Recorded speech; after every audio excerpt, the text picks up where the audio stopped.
Hola, buenas tardes chicos, ¿cómo están? Como los prometí ayer cuando hablamos por video, hoy día vamos a desarrollar la clase sobre los sistemas de democracia y participación ciudadana. ¿Ya? Vamos a hacer hoy día una evolución mayoritaria de lo que es el ejercicio de la ciudadanía, los tipos de ciudadanía y cómo el mundo global nos va poniendo desafíos en este ejercicio ciudadano. ¿Ya? Les voy a compartir la pantalla en función al material que nos va a apoyar. ¿Ya?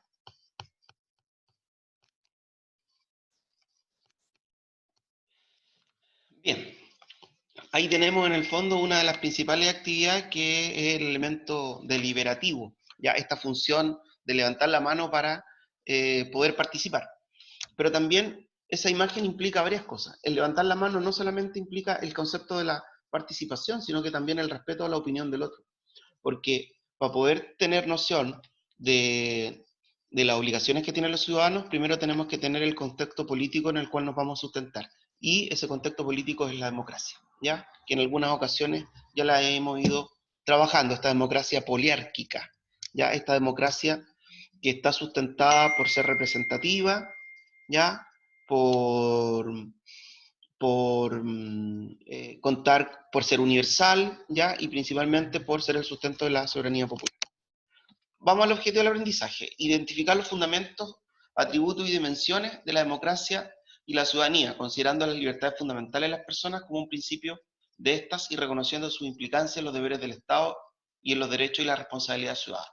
Así como el ciudadano tiene derechos, también tiene responsabilidades. Ese es el principal pilar que puede socavar la existencia de una democracia, cuando los ciudadanos quieren sus derechos, pero no así asumen sus responsabilidades.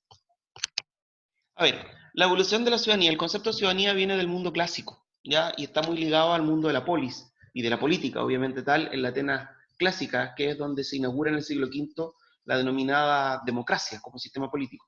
Ahora, ¿qué características tiene esta ciudadanía clásica? Porque no vamos a hacer una clase de historia frente a cómo los griegos fueron desarrollando el tema de la ciudadanía, pero sí vamos a dar las características que tiene esta ciudadanía clásica. Primero, es inherente a la naturaleza humana, ¿ya? Y eso está dentro de la filosofía aristotélica, ¿ok? Para Aristóteles, el hombre era un zoo político, un animal político. Por tanto, el primer deber del hombre era participar del gobierno de la polis. De hecho, él utilizaba que todos aquellos que tenían la categoría de ciudadano y no participaban del gobierno de la polis eran unos idiotas, ¿ya? Por tanto, la ciudadanía es una obligación por naturaleza en el mundo clásico. Además es una ciudadanía restringida. ¿Ya qué quiere decir restringida? Que hay ciertos requisitos que cumplir que están asociados a género y a edad y a pertenencia. ¿Quiénes podían votar en este mundo griego? Solo los hombres mayores de 21 años que hayan nacido en la ciudad, los hombres mayores de 21 años que hayan nacido en la ciudad y que sean hombres libres, ¿ya? Porque recordemos además que la sociedad ateniense es una sociedad que sí considera la esclavitud como elemento de la estructura social, ¿ya? Por tanto, quedaban excluidas las mujeres, quedaban excluidas los extranjeros, ¿ya? Y quedaban excluidos también eh, los no libres, por los esclavos, ¿ok? Y aquí hay un punto importantísimo porque el hecho de de pertenecer y de nacer en una polis era un requisito para ser ciudadano. Por eso que cuando a Sócrates lo condenan al ostracismo, al exilio, por 10 años, el ostracismo era un sistema de cuidado del buen gobierno del Estado eh, que lo había hecho Clístenes, ¿ya? Una medida de exilio para aquel que pudiese ser peligroso, y los sofistas en el fondo acusan a este Sócrates de estar corrompiendo a los jóvenes y poniéndolos en contra del Estado.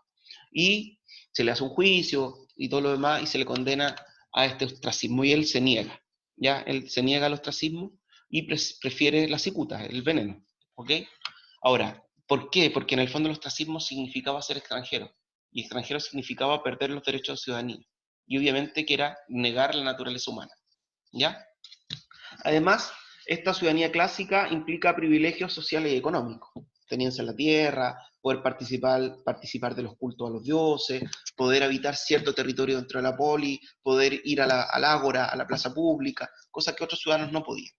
Y contiene obligaciones con el gobierno de la poli, o sea, el ciudadano tiene la obligación natural de participar del gobierno de su pueblo.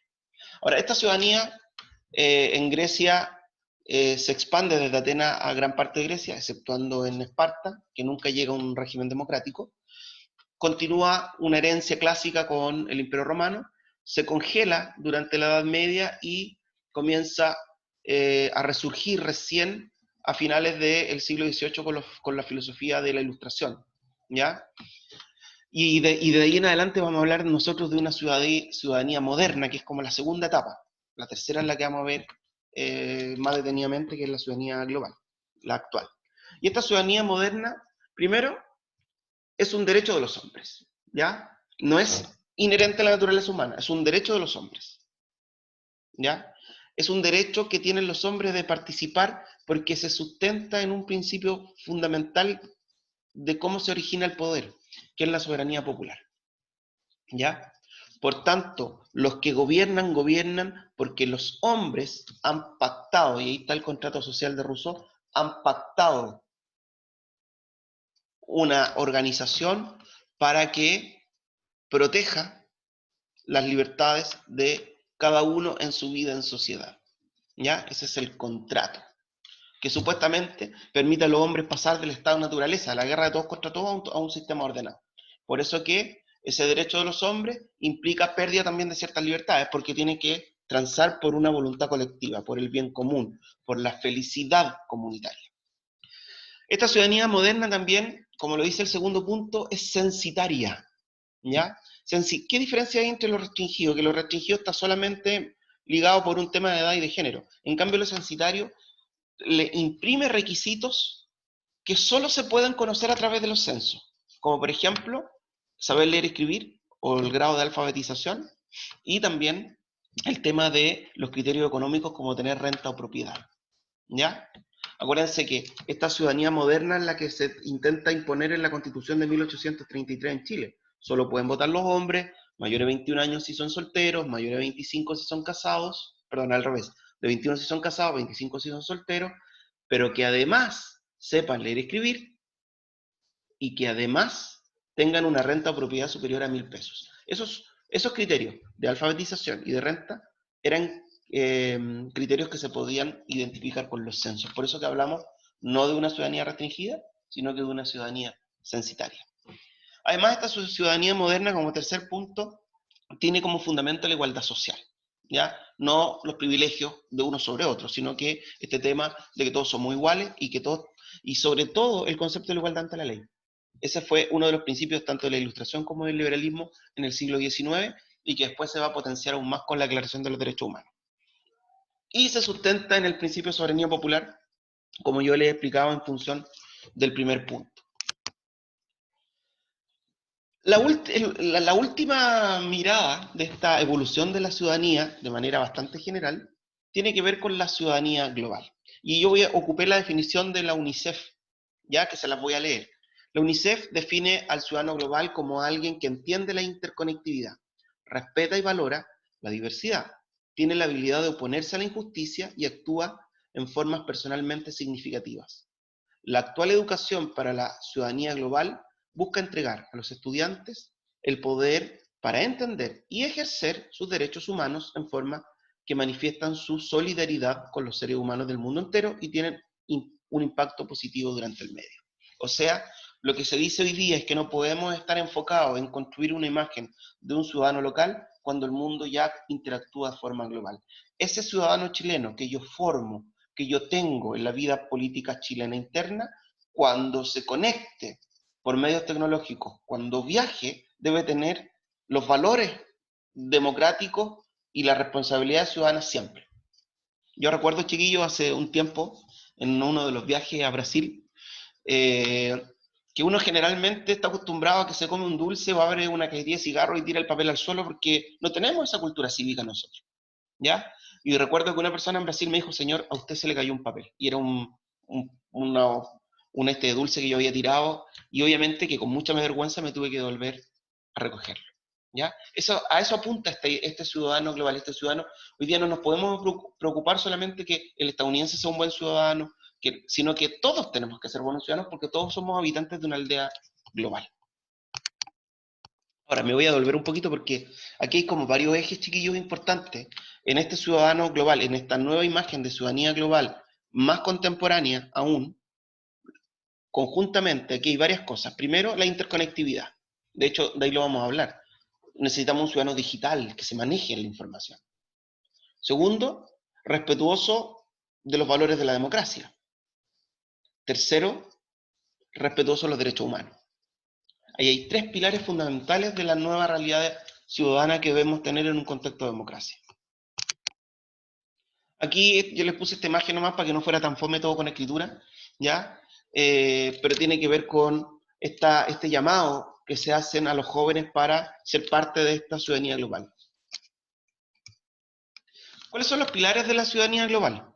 Primero hay un pilar cognitivo, la adquisición de conocimientos, comprensión, pensamiento crítico acerca de las cuestiones mundiales, regionales, nacionales y locales, así como de la interrelación e interdependencia de los diferentes países y grupos de población. Y aquí hay un elemento importante. El ciudadano actual tiene que ser un ciudadano informado, pero que no solamente esté claro con lo que pasa en su país, sino que lo que pasa en el mundo entero y tenga una opinión crítica frente a eso, pero además se haga cargo de las problemáticas que enfrenta el mundo, como por ejemplo de las grandes pandemias, de las grandes epidemias, de las hambrunas generalizadas, de las guerras, ya de los conflictos religiosos, ya de los conflictos entre los líderes políticos, del racismo, de los procesos migratorios, entre otras cosas. También hay un elemento socioemocional, que es el sentido de pertenencia a la humanidad. Ya no solo el sentido del nacionalismo, de yo quiero un Chile mejor y quiero... No, el sentido de que yo quiero una humanidad mejor. Y aquí hay un elemento emocional cuando uno dice, cuando yo me preocupo del medio ambiente, no es para que Chile sea limpio, sino porque quiero un país, porque quiero un planeta Tierra que revierta las pésimas condiciones de calentamiento global que estamos teniendo. ¿Ya? Y por último tenemos una categoría conductual. Tenemos una característica cognitiva que está acá, tenemos una psicoemocional que nos involucra a todos como persona humana, y tenemos también una conductual, que es la acción eficaz y responsable en el ámbito local, nacional y mundial con mira a un mundo más pacífico sustentable, perdón, y sostenible. ¿Ok? Ya esta visión de la resolución de los conflictos de forma pacífica. ¿Qué requerimiento entonces son base para un ciudadano global? ¿Qué características debe tener un ciudadano global frente a esta nueva realidad mundial? Primero, debe tener alfabetización digital, y yo creo que ahí hay una tarea importante. Lo del electivo tercero medio, chiquillos, van a ver después ustedes esto también en función de lo que significa hoy día la brecha digital, ¿ya? Piensen ustedes que nosotros tenemos una conectividad que, según la encuesta CACEP, está llegando al 87% de los hogares chilenos. Pero el que tengan acceso a Internet o que tengan un computador, que no es la realidad de todos, ¿ya? Esta pandemia y esta forma en cómo nos hemos ido teniendo que educar a través de estas instancias tecnológicas, indica que aproximadamente hay un 46 o 47% de los 3,5 millones de estudiantes en Chile que no están teniendo la posibilidad de tener este proceso formativo remoto, ¿ya? La alfabetización digital no implica solo, chiquillos, eh, tener acceso a Internet o tener computador, implica también saber usarlo, ¿ya? Saber utilizar. A mí me ha costado mucho este sistema. Yo no soy un nativo digital, ¿ya? Yo soy más de la época muy anterior. Piensen que yo fui a la universidad cuando recién estaban saliendo los computadores. Recién estaban saliendo los computadores y los trabajos se hacían mayoritariamente en máquina de escribir o simplemente a mano. Otro de los pilares que se requieren es el respeto a los derechos humanos. ¿Ya? Ese es el pilar fundamental del mundo moderno. ¿Ya? Quien no respeta los derechos humanos no es un ciudadano del mundo, por lo menos del mundo occidental que está bajo el alero de las Naciones Unidas. ¿Ya? De hecho, todo nuestro Estado de Derecho en Chile está sustentado en el respeto a los derechos humanos. Todas nuestras relaciones internacionales están centradas en el derecho humano. Nuestra constitución está centrada en el derecho humano. La nueva constitución que vamos a tener pronto, si es que resulta todo en el plebiscito de octubre, va a tener que sustentarse sin ninguna otra posibilidad que en el respeto a los derechos humanos. ¿Ya? Se requieren también hombres y mujeres informados. ¿ya?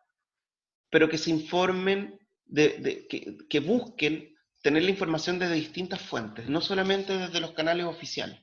Nosotros tenemos, lamentablemente en Chile, que los principales canales de televisión y de prensa escrita están manejadas por dos grandes familias y grupos económicos. Por lo tanto, la información que nos llega es muy similar. Tienen que tener valores democráticos, ¿ya? Tienen que ser participativos y críticos, tanto en su realidad local como en su realidad internacional. Tienen que ser conocedores de sus derechos y, lo más importante, tienen que ser cumplidores con sus deberes. ¿Qué entendemos entonces por participación ciudadana? Entendemos por participación ciudadana el involucramiento activo de los ciudadanos y las ciudadanas en aquellos procesos de toma de decisiones públicas que tienen repercusión en sus vidas. Eso es la participación. Cuando yo me involucro en el proceso de toma de decisiones, cuando yo me involucro en proyectos que sé que van a afectar mi vida. Ahora, ese elemento de involucrarse, chiquillos, no implica sufragar solamente, no implica votar, porque de lo contrario seríamos ciudadanos cada 4 años, cuando nos toca votar. Y ese es el gran problema que tenemos nosotros hoy día en nuestro país. Solo participamos cada 4 años. ¿Ya? Y de hecho ni siquiera participamos. En la última elección, chiquillos, el 50% de los que podían haber votado no votaron. Y eso nuevamente abre el debate si el voto debe ser obligatorio o voluntario. ¿Ya? Y hay 10.000 opiniones a favor y 10.000 opiniones en contra. Pero aquí lo primero que tenemos que hacer, más allá de decidir si es obligatorio o es voluntario, es tener una educación y una responsabilidad ciudadana de tener el compromiso de ir a votar, de votar informado en primer lugar, con pensamiento crítico y teniendo como eje y paraíso fundamental los derechos humanos. ¿Ya? Ahora, un punto importante, yo les decía, Dieter Noller, que es un cientista político alemán, tiene un libro como 1400 páginas donde analiza los partidos políticos y él dice, en su parte introductoria, dice, los partidos políticos quieren los votos, pero que consigan los votos no quiere decir que el sistema sea democrático, porque el simple hecho de votar no transforma a un sistema político en democracia. En la Alemania nazi, por ejemplo, chiquillos, habían elecciones. Hitler fue electo por elecciones, pero no era una democracia. ¿Ya? Ahora, nosotros en Chile, hace un par de años atrás, durante el primer gobierno de Sebastián Piñera, se dictó una ley de participación ciudadana. ¿Ya? O sea, somos uno de los pocos países en el mundo donde un derecho natural nuestro se tiene que imponer por la ley. Generalmente las obligaciones se imponen por la ley porque son tienen funciones de castigo si uno no las cumple, pero generalmente los derechos los tenemos que resaltar nosotros. Y acá en el fondo se dicta una ley para que nosotros seamos más ciudadanos. Esto recibió reconocimiento legal en nuestro país con la entrada en vigencia de la ley sobre asociaciones y participación ciudadana en la gestión pública, que incorporó en nuestra legislación la afirmación de que el Estado reconoce a las personas el derecho de participar en sus políticas, planes y programas y acciones. ¿Cuáles son los mecanismos de participación que se establecen en esta ley? Es la ley 20.500, acceso a la información relevante, consulta ciudadana, cuentas públicas participativas y el Consejo de la Sociedad Civil. Por ejemplo, el acceso a la información relevante, los objetivos de este mecanismo son mejorar y fortalecer los canales de participación e información y opinión de la ciudadanía, promoviendo la entrega de información en un lenguaje amigable y asequible, promover el control ciudadano de las acciones desarrolladas por los organismos públicos a lo largo de todo el ciclo de las políticas públicas, diseñarla, ejecutarla, evaluarla, etc.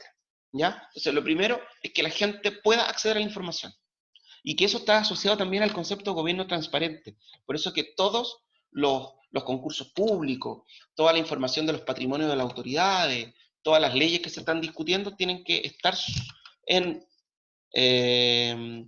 publicadas para que la gente que quiera pueda conocerlas. Por eso que ahí está también el tema de este ciudadano digital. Tiene que saber dónde buscarla, tiene que saber cómo informarse. Las consultas ciudadanas son instancias que pretenden incorporar la opinión de la ciudadanía respecto a una determinada política, plan o programa o proyecto del gobierno.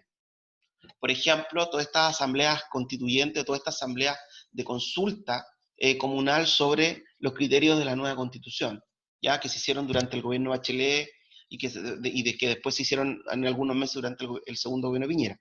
Estas pueden realizarse en cualquier momento del ciclo de la política pública, vale decir, en la fase propuesta, en el diseño, en la implementación, en la evaluación, en la reformulación. Constantemente se puede pescar y hacer una consulta ciudadana local para preguntar sobre una decisión del gobierno.